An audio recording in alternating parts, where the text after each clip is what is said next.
최근까지 인류는 4,000개가 넘는 외계 행성을 발견했습니다. 게다가 그중엔 지구와 비슷한 환경으로 기대되는 곳들이 100개가 넘는데요. 물론 워낙 거리가 멀어서 당장은 방문할 엄두도 낼 수 없는 아주 머나먼 세계들이지만 우리 지구처럼 중심 별에서 적당한 거리를 두고 떨어져 있는 덕분에 액체 바다가 존재할 거라 기대되는 놀라운 곳들입니다. 그래서 마냥 낙관적으로 생각하면 이런 행성들은 충분히 생명체가 존재할 수 있지 않을까 기대할 수 있을 것 같죠. 그런데 실상은 그리 만만치 않을지도 모릅니다. 최근에 한 논문에 따르면 인류가 지금껏 발견해왔던 이 100여 개의 지구형 외계 행성들조차 실제로는 생명체가 거의 존재하기 어려운 환경일 가능성이 있습니다. 굉장히 우울한 주장이죠. 과연 이번 새로운 연구에선 대체 어떤 이유를 근거로 이러한 슬픈 추측을 내놓은 것일까요? 정말 우리가 지금껏 발견해놓은 외계 행성들 중에서 실제로 복잡한 수준으로 진화한 생명체가 존재하는 곳은 단 하나도 존재하지 않는 걸까요? 우주먼지의 현자타임즈, 최근 발표된 새로운 암울한 추측에 관한 이야기입니다. 단순히 액체 상태의 물, 바다가 존재한다고 해서 무조건 생명체가 존재할 거라 단정할 수는 없습니다. 오래전 지구에선 식물들이 먼저 출현했고 그 식물들의 광합성 덕분에 지구 대기권의 조성도 변할 수 있었습니다.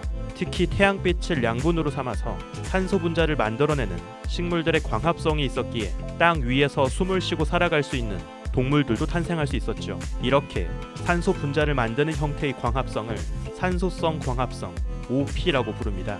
이번 연구에서 천문학자들은 바로 이 산소성 광합성이 가능한지 여부가 복잡한 생명체의 탄생을 위해서 반드시 필요한 조건이라고 추정했습니다. 단순히 액체 상태의 물이 존재할 수 있는가만 따져보는 것이 아니라 더 나아가서 산소 분자를 만들 수 있는 광합성이 가능한지도 따져보는 것이죠. 어떤 행성에서 충분한 광합성이 가능하기 위해선 단순히 그 행성을 비춰주는 별빛의 세기만 중요한 것이 아닙니다. 어떤 종류의 파장의 빛이 그 행성을 주로 비춰주는지 별빛의 파장도 굉장히 중요하죠. 지구에서와 같이 산소성 광합성이 활발하게 벌어지기 위해선 빛의 파장이 아무리 길어봤자 700에서 800 나노미터 이하의 충분히 짧은 파장의 빛이 비춰져야 한다고 알려져 있습니다. 운 좋게 지구처럼 적당히 따뜻한 온도 조건이 갖추어진 행성이라 하더라도 그 중심의 별에서 방출되고 있는 빛의 종류가 800 나노미터보다 더 파장이 긴 에너지가 낮은 종류의 빛이라면 광합성에는 별로 쓸모가 없는 것이죠.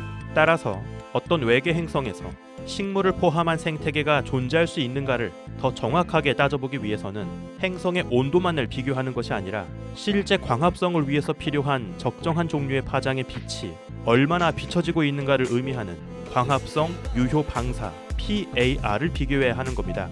천문학자들은 지금까지 발견된 지구와 유사한 조건을 갖고 있을 거라 기대되는 여러 후보 행성들에 대해서 이 광합성 유효 방사의 양을 정밀하게 비교하는 작업을 진행했습니다. 각 외계 행성들이 중심에 두고 돌고 있는 별들이 주로 어떤 파장 대역에서 대부분의 빛을 방출하고 있는지, 그리고 그 빛이 광합성에 가장 적합한 종류의 파장인지 또 양은 어떠한지 이런 것들을 비교했죠. 과연 지구처럼 충분한 광합성 유효 방사를 쬐고 있는 행성들은 얼마나 있었을까요?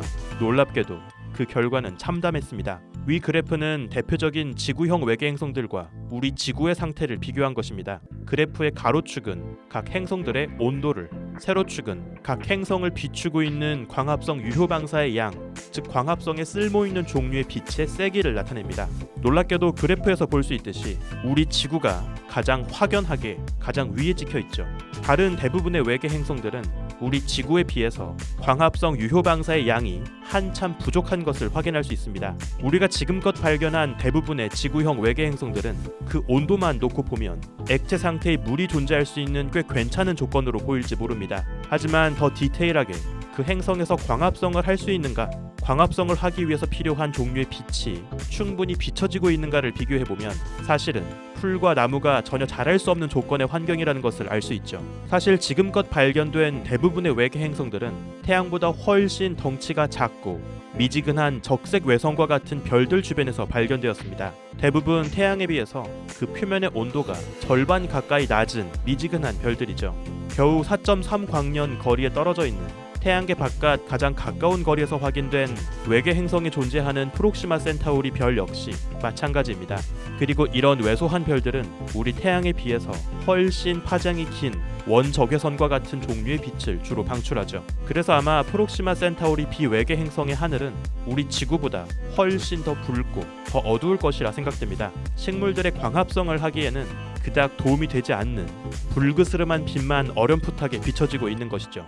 만약 지구 식물들의 종자를 가지고 가서 이 행성에서 새롭게 농사를 짓겠다고 한다면 그건 거의 불가능한 도전일지 모릅니다.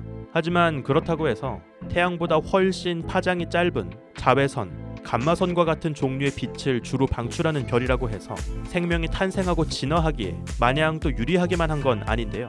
이렇게 아주 뜨거운 별들은 우리 태양에 비해서 훨씬 육중하고 질량도 무겁습니다. 그런데 별은 질량이 더 무거울수록 연료를 태우는 속도가 훨씬 빨라지기 때문에 오랜 시간 빛을 내지 못하고 수억 년, 수천만 년 만에 금방 진화가 끝나버리죠. 이렇게 짧은 삶을 살다 사라지는 별 주변의 행성이라면 지구처럼 생명체가 복잡한 수준까지 진화할 수 있는 충분한 시간적인 여유를 가지기 어렵습니다. 이제 갓 꿈틀대는 원시적인 생명체가 살아가는 와중에 별이 터지면서 행성도 박살날 테니 말이죠. 결국 이 두 가지 조건이 서로 경쟁하는 탓에 지구처럼 복잡한 수준의 식물과 동물이 어울려 살아가는 생태계가 존재하는 행성은 아주 희박할 것이라 추정할 수 있습니다.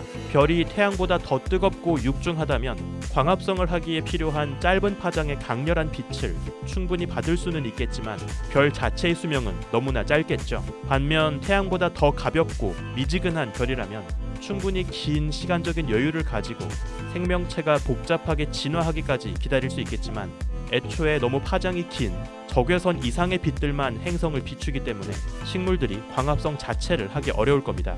따라서 최근까지 인류가 발견한 지구형 외계 행성 대부분은 안타깝게도 광합성에는 딱히 쓸모없는 종류의 빛만 비추고 있는 미지근한 별들 곁을 돌고 있기 때문에 사실은 복잡한 생태계를 기대하기 어려울지도 모르겠죠. 기존에 막연했던 기대와는 달리 생명체가 존재하기 위한 실제 조건은 생각보다 훨씬 더 까다로웠을지도 모릅니다.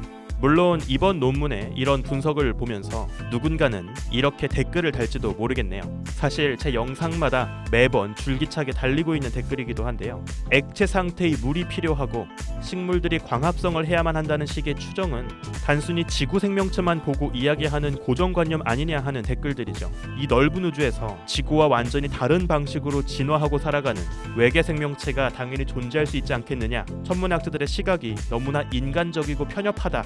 이런 의문을 던지는 사람들이 많습니다. 얼핏 들으면 이러한 의문은 오히려 더 다양한 가능성을 포용하는 합리적인 비판처럼 들릴지 모르겠습니다. 하지만 재밌게도 사실 이러한 의문이 오히려 별다른 과학적인 근거 없이 그저 단순하게 지구랑 다른 조건에서도 생명체가 있겠지 라고 하는 식의 무책임한 비판이라고도 이야기할 수 있습니다. 사실 천문학자들이 그토록 액체 상태의 물에 집착하고 계속 지구와 유사한 환경의 행성만 찾고 있는 데에는 나름대로 굉장히 합리적인 근거들이 존재합니다. 그냥 단순하게 우리가 지구에 살고 있으니까 지구와 같은 조건에서만 생명체가 있을 것이다 라는 식으로 추정하는 건 절대 아니죠. 여러 다양한 가능성을 모두 열어놓고 고민을 해보더라도 액체 상태의 물은 생명 활동을 위해서 너무나 중요한 독보적인 재료라고 생각되기 때문입니다. 굳이 말하자면 천문학자들이 이런 지구와 비슷한 환경의 행성을 찾고 있는 것은 지극히 합리적인 고정관념이라고 볼 수 있습니다. 대체 어떻게 해서 그렇게 이야기를 할 수 있는 것인지에 대해선 다음 영상에서 더 디테일하게 다뤄보도록 하겠습니다.